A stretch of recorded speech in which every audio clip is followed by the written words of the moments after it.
Good day. Hey, Steve Bedell, your EXP real estate agent, coming to you from the Villages, Florida today. And today is August 9th, I think? Yeah, 2024, in case you're looking at this 2 years later. Today I got something for you very, very important. It's about the NAR settlement and how real estate and the way it's handled basically changed from this point forward. And so I'm going to do my best to kind of explain what is going on. I'm not a lawyer, I'm not an accountant, I'm a realtor. So anyway, this is just how it looks to me. So we're going to go from there. So let me do this. So let's see how it happens. I'm going to try to draw some little stick figures here and see why these things happen and how things were for the last more than 100 years, how things are now, and why they've changed. So here's what happened. So NAR is National Association of Realtors. They kind of set the rules for us realtors. Here's what happened. There you go. You got it. Oh, how do you like that? I wasn't going to write it before, but I don't want to surprise you. He's a happy guy because he's the seller agent. And then we got this guy over here. And he's the buyer's agent. And look how happy they are. This is how it used to be. Alright. Seller agent, buyer agent. Here's what happens. They enter into a contract. And in that contract, if you went and looked at MLS, it would spell out that this guy here, the seller, would put down, like, let's use 3%. So he would put down on his side, seller agent, going to get paid 3%. Buyer agent is going to get 3%. Where does that come from? Well, typically, and how it's been forever, this guy here, the seller agent, he's charging the seller 6%. So, whoever sells it, whoever the agent is that the seller has contracted sells it, is going to get 3%. And if this guy comes along and he has someone to buy it, he's going to get paid 3%. Well, now I want you to think about this for a second. Because here's what's happening. Here's what the whole trouble here. Seller, buyer. The way it works, the seller pays the agent company 6% to sell his house. That's their job. You sell the house, we're going to give you 6%. All right? Now, if the seller sells it himself and doesn't use anybody else, if he brings his own buyer, is he going to get paid 6%? Yes, he is. Now, sometimes they'll make an agreement that if I get my own buyer, they might knock a percentage point off or something. But that's kind of beside the point because he's getting paid by the seller to sell that house. Now, here's what happens though. The seller agent, buyer agent comes along and he says, hey, Mr. Seller Agent, I got a buyer for you.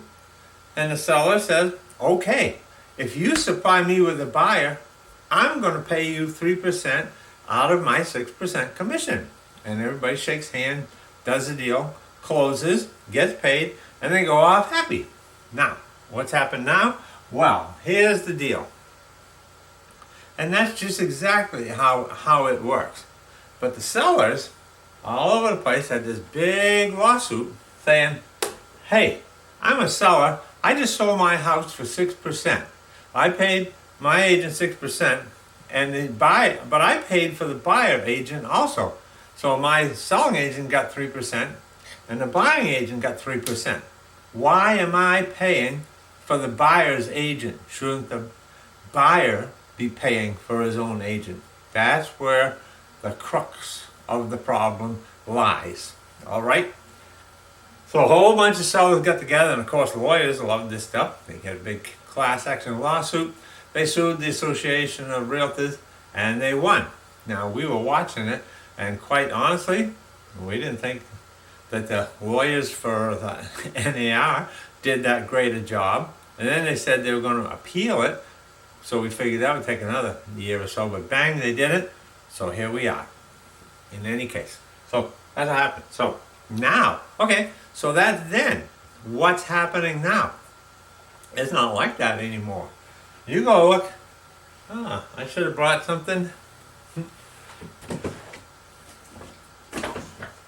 Anyway, I'll use this instead of erasing it. Now, when you go into the MLS and you look at a property, is it going to say 3%, 3%? No, it's not going to say anything. There's not going to be any communication about how much you're going to get paid. Now, a couple of reasons, NAR looked at that and they kind of called it price fixing because these guys know what they're getting.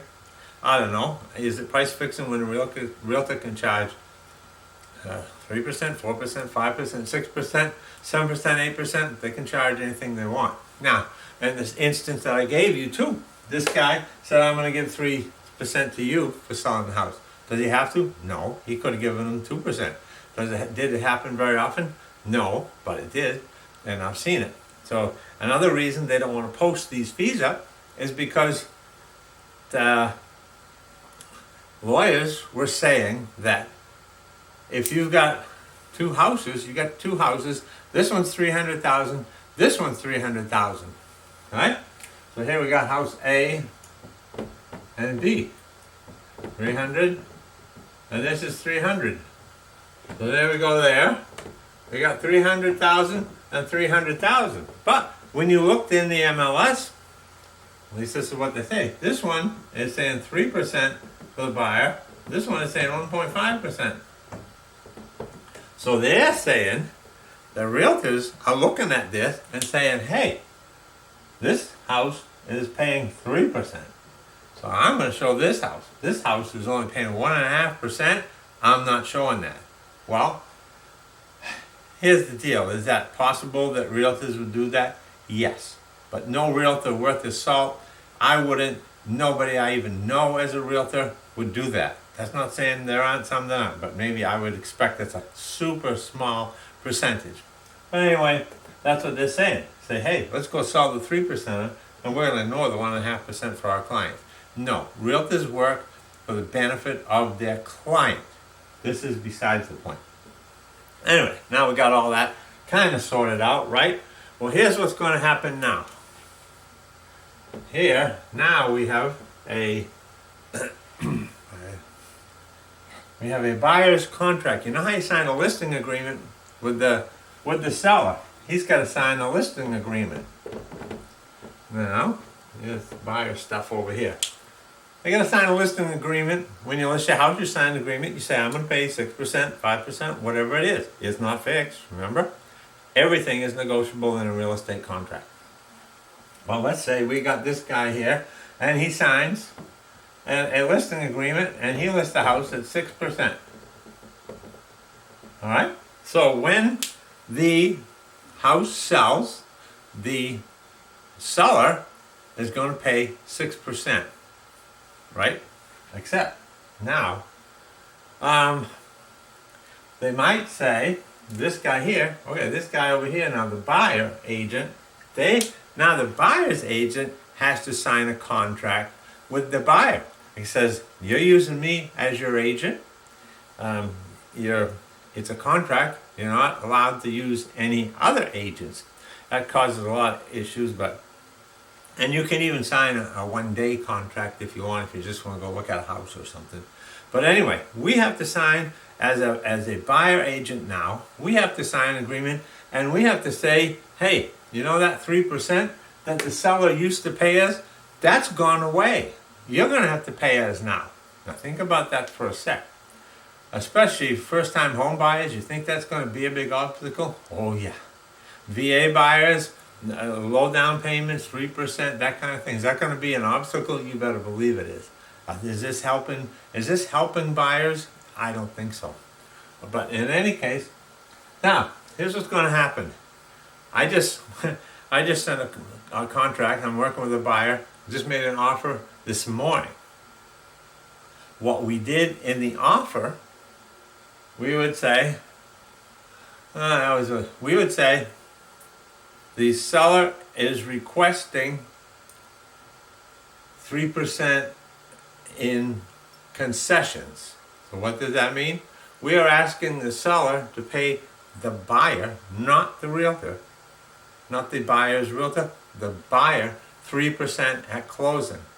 And then in turn, since that I've signed the contract with my buyer for 3%, then that seller at the closing is going to turn that 3% over to the buying agent.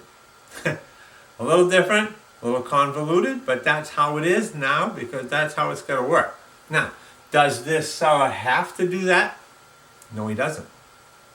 What's going to happen if he doesn't? If I got a contract with the buyer, they're still supposed to pay, right? Well, we're hoping that things kind of act like they have. And in the offer I just made this morning, we wrote that identical scenario in there. But if he doesn't, then it's going to be technically it's going to be up to the buyers to pay that fee, unless we get it from someplace else like we have all the time. Now, what a lot of agents are predicting will happen if we get a seller and they say, hey, I'm paying 3% for my agent and you can go take a hike. Well, what's going to happen then? Typically, we think, again, this is all just started, and it is here now in Florida as of August 6th. We cannot show a house without a contract after August 6th with the buyer. What's going to happen, a lot of people think is, okay, whatever that amount is, if that amount is $10,000, let's say, then the seller might reduce his offer by $10,000 because the seller agent is not paying for it. If the buyer has to pay for it, that $10,000 got to come from somewhere, so they're maybe going to reduce the price. Okay, that's a maybe. But in any case, it's a little confusing.